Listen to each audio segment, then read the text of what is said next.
日同大家整一個香口小食——焗西蘭花芝士波波。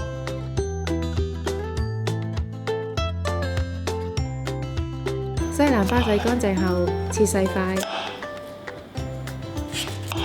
將個梗刨去硬皮，再切片，將西蘭花鋪喺鍋內，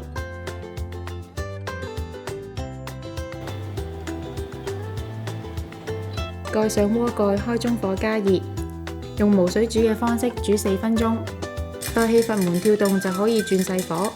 用無水煮嘅方法可保留到食物嘅營養，同埋令西蘭花嘅顏色更加翠綠。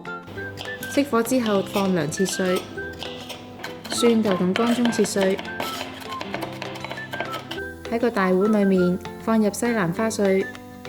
芝士碎、麵包糠、蛋、蒜蓉、乾葱蓉、鹽、黑胡椒撈勻，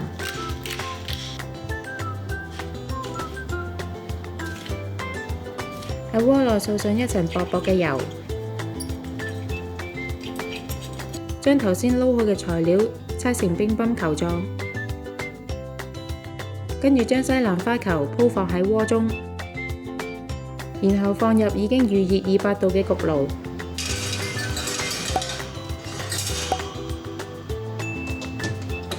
焗20分鐘至到金黃色。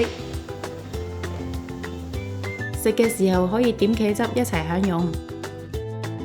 鍾意我哋條影片嘅朋友可以 Like、Subscribe、Share， 同埋記得撳着個鐘仔，可以第一時間收到我哋嘅最新資訊同埋影片。